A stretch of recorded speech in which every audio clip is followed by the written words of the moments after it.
여러분 반갑습니다. 퓨처에전트 양성식입니다.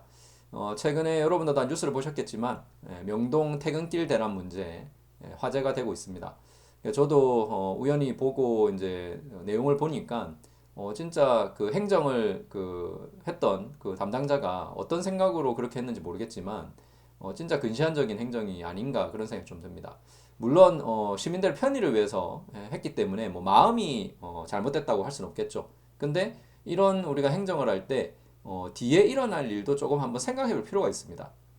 그러니까 당장 이렇게 하면 좋겠지라고 생각할 게 아니라 그렇게 했을 때 또 어떤 문제가 일어날 수 있을지도 한번 우리가 예측을 해보고 다양한 관점에서 지금 내가 하려고 하는 이 의사결정이 바람직한지 아닌지를 판단을 해야 되는데 시민들이 불편하다고 그냥 하니까 당연히 그냥 노선을 정리할 수 있는 버스 정류장 표지판을 세워주면 알아서 줄을 서고 하겠지라고 이제 생각을 한 것 같아요.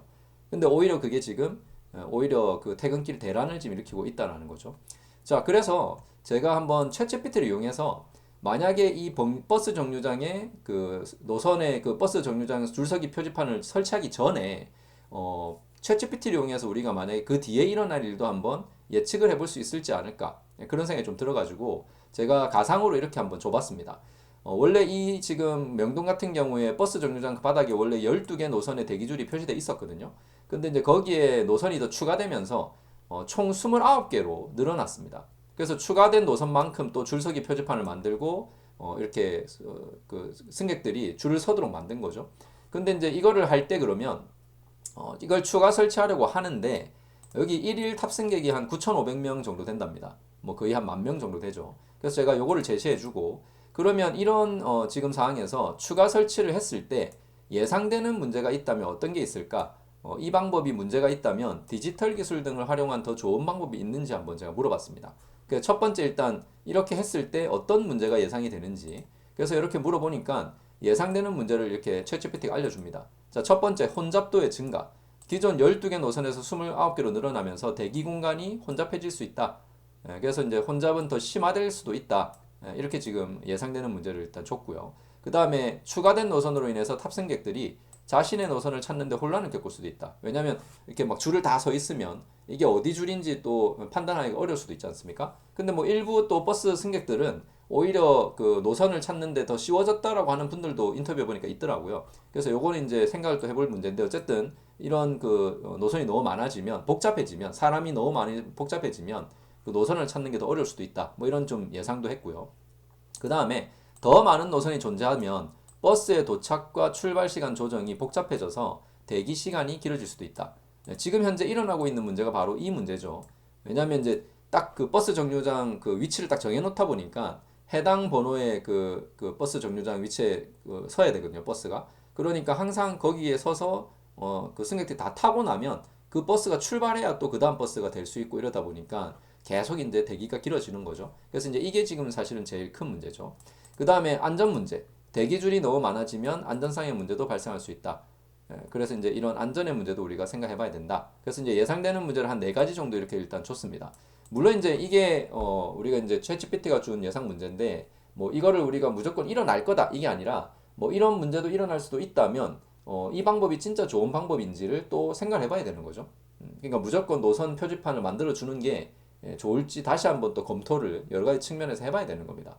자, 그래서 이제 이런 문제들을 그러면 해결하기 위해서 디지털 기술을 활용할 수 있는 방법은 없을까? 이렇게 물어봤는데 뭐 디지털 기술을 활용하는 방법은 사실은 기존에 이미 대부분 하고 있는 방법들이라서 뭐 그렇게 뭐 혁신적인 아이디어는 아닌 것 같아요. 근데 이제 여기 마지막에 보면 혼잡도 분석을 통해서 정류장 내 동선을 최적화하고 필요한 경우 물리적인 공간을 재배치한다. 뭐 이거는 이제 좀 그때그때 상황에 따라서 뭐 유연하게 정류장 그 내 동선을 바꾼다든지 뭐 표지판도 이렇게 좀 위치를 바꾼다든지 뭐 그때그때 유연하게 하는 방법인 것 같은데 어쨌든 이런 방법도 가능하다면 뭐 할 수는 있겠죠. 근데 어쨌든 디지털 기술을 활용한 해결책은 기존에 이미 사실 하고 있는 것들이 대부분입니다.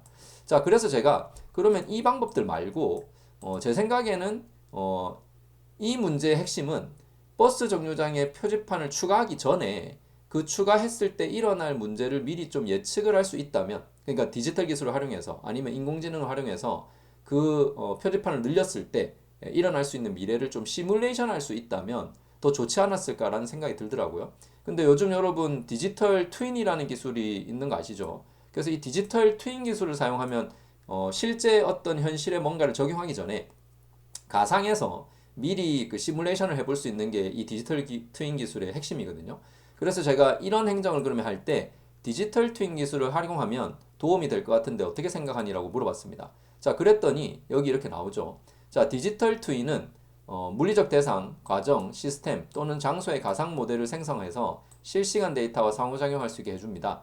그리고 이런 디지털 트윈의 이점은 시뮬레이션과 계획, 그 다음에 트래픽 흐름 분석, 안전 관리, 지속 가능한 개발, 뭐 시민 참여 증진, 뭐 이런 그게 가능하다, 이점이 있다 이렇게 나오죠. 근데 이 중에서 제일 중요한 게 요겁니다. 시뮬레이션과 계획. 디지털 트윈을 사용해서 다양한 시나리오를 시뮬레이션할 수 있습니다. 이를 통해 새로운 노선의 영향을 예측하고 최적의 배치와 관리 계획을 수립할 수 있습니다. 그래서 저는 이 서울시가 사실은 스마트 시티 작업을 하면서 이미 디지털 트윈 기술을 다 알고 있을 거라고 생각하는데 이런 사실은 도시에서 어떤 새로운 행정을 하거나 아니면 뭐 버스 노선을 뭐 더 추가한다든지 이런 걸 할 때 이런 디지털 트윈 기술을 잘 활용하면 우리가 앞으로 그 다음에 일어날 일을 예측하고 또 최적의 어떤 그 전략을 수립하는 데 도움이 될 수가 있거든요. 그래서 좀 이번에 이런 기술을 좀 활용하지 않은 게 좀 아쉬운 점이 있는 것 같아요. 그래서 여기 보면 적용 방법은 뭐 데이터 통합, 정류장, 교통흐름, 사용자 행동 이런 다양한 데이터를 통합을 하고 그리고 가상의 모델링을 통해서 그 실시간 모니터링과 그리고 예측 분석을 통해서 이제 사전에 대응이 가능하다. 뭐 이런 내용을 지금 담고 있죠. 그래서 제가 이번에 이 그 명동 퇴근길 대란을 보면서 일단 우리가 앞으로 뭐 또 다양한 행정을 하겠지만 어떤 행정적인 어떤 의사결정을 하기 전에 앞으로 그 행정 의사결정으로 인해서 일어날 미래를 좀 예측할 수 있는 그런 시스템 그리고 또 그런 어떤 지능적인 기술 이런 걸 좀 잘 활용할 수 있으면 이번과 같은 이런 문제는 좀 예방할 수 있지 않을까 그런 생각이 좀 들거든요. 그래서 제가 이번 기사를 보면서 또 챗GPT를 활용해서 또 아이디어를 한번 같이 고민을 좀 해봤습니다. 자, 여러분도 혹시 뭐 업무나 또 우리 생활 속에서 어떤 새로운 변화를 주거나 어떤 중요한 의사결정을 하시기 전에 미래의 어떤 영향이 궁금하시다면 또 챗GPT와 함께 고민을 해보는 것도 또 나쁘지 않을 거라고 저는 생각합니다. 자, 이번 영상은 여기까지 하도록 하겠습니다. 고맙습니다.